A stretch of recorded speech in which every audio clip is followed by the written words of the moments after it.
guys, this week we are going to look at how we can make your wedding uniquely yours and hopefully save money in the process. Stay tuned.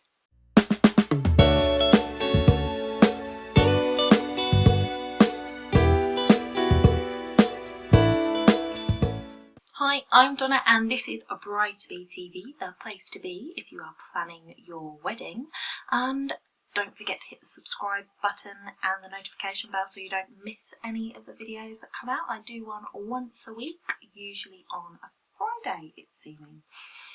So this week I want to focus on making your wedding specifically yours and unique to you, and I have got a handy freebie to help you do some brainstorming with your partner about this, so the link will be in the description below, so make sure you go and grab that at the end.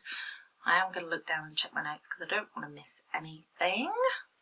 Okay, so I want you to get together with your partner at some point in the next few days and sit down and have a talk about your wedding. And I want you to ask 3 questions. So, step 1, what is your why?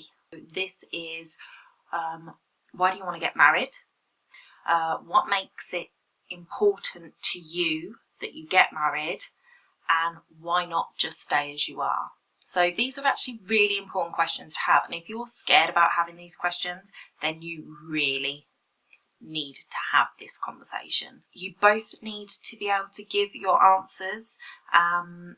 They may be different and that's okay, as long as the intent behind it is one of love and connection, then you're on the right path. But ask those 3 questions of both of you and write down your answers. Step 2, what is the focus of your day? So is it about the 2 of you, the vows and your experience? Or is it about bringing 2 families together and creating a community and a strong support environment for you both? So it can be a bit of both, but for the purposes of trying to create that budget that is going to fit around the wedding you want and making it uniquely yours, you want to try and steer to one side or the other. What is it that you really want from your day? Is it that individual couple experience, or is it the full family bringing that community together?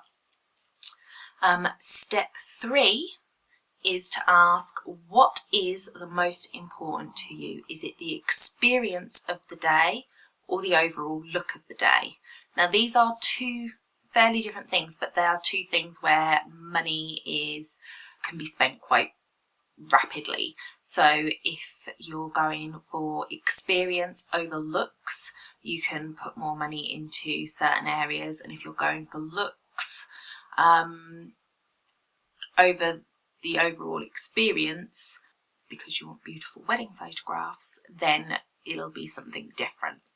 So once you've sat down and asked these, I've got an example here of how you might answer these questions. So it may be that your why is that you want to create a family unit, and to you that means marriage, that it's important that your children are brought up in that married unit, and that marriage shows that you're committed to each other and to the family.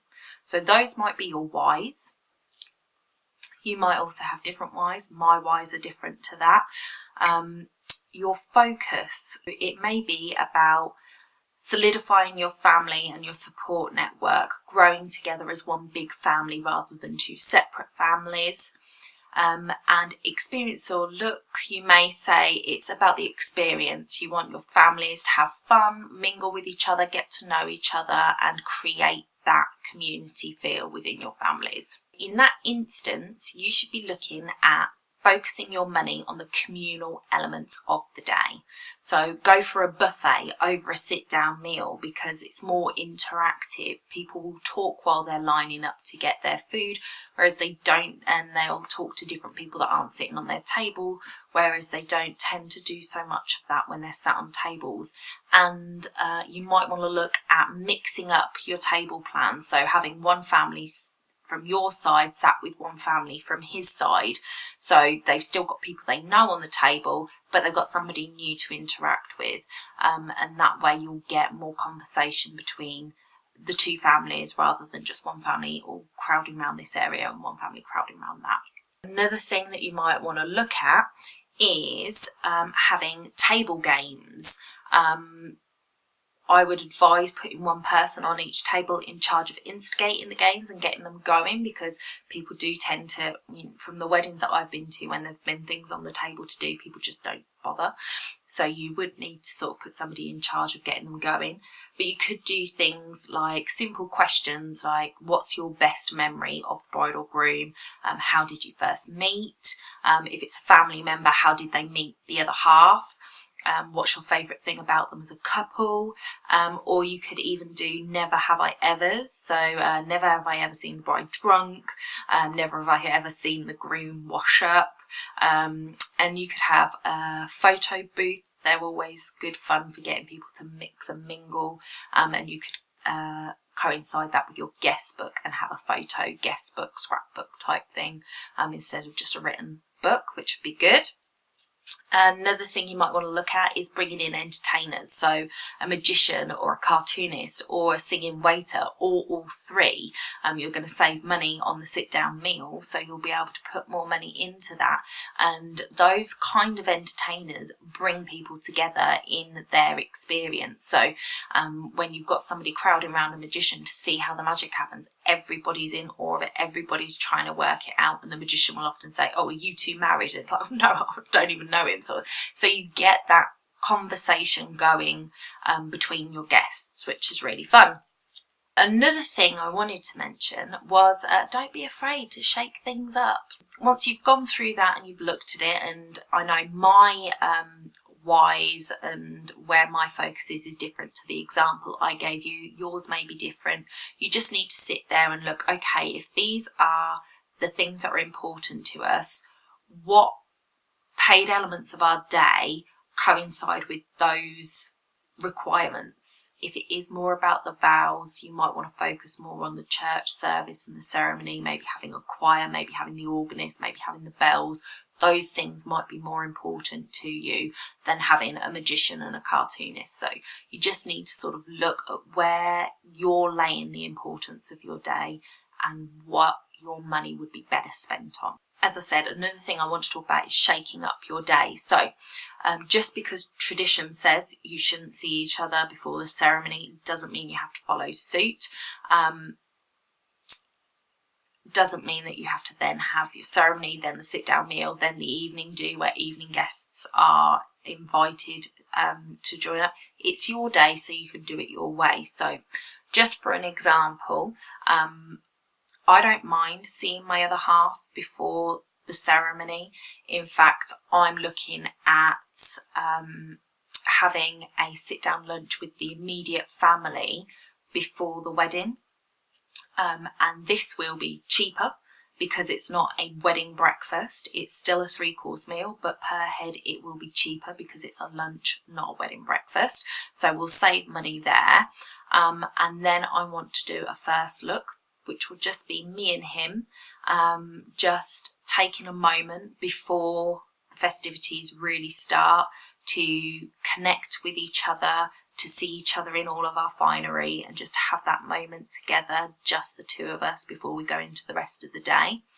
Then we'll go on to the ceremony, which will have all of our friends and family there. We don't have to stop somebody from coming to see us get married because we can't afford to have them at the meal, because we've already done that. So we will have everybody being able to see us get married, because that's one thing that as a guest I want to see the wedding. I don't care if I'm at the sit down meal. I would quite happily go, as long as it wasn't too far, go to the wedding, go home and then come back for the evening do. I want to see the marriage. That's the whole point to me. Everybody will come to that. Then we'll go to the venue, we'll have cocktail hour, we'll do a little speech, thank you to guests, cut the cake, open the hog roast, everybody will have dinner, do the first dance and party on. That's my plan. I haven't addressed it with the family yet, so we'll see how that goes down. But remember, it is up to you to have it your way. Your way is not wrong. It's your day. So you should have it your way, as long as you and your partner are in agreement.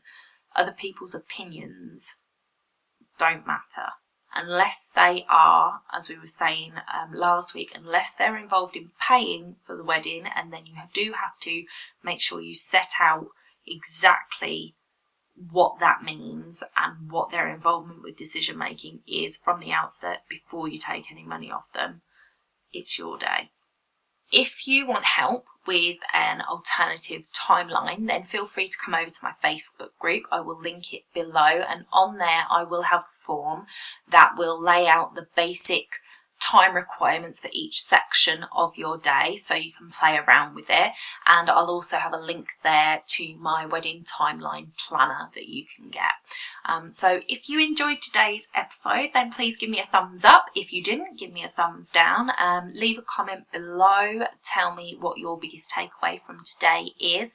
Don't forget to hit that subscribe button and the notification bell so that you get informed the next time an episode goes up. And I will see you next week. Bye for now.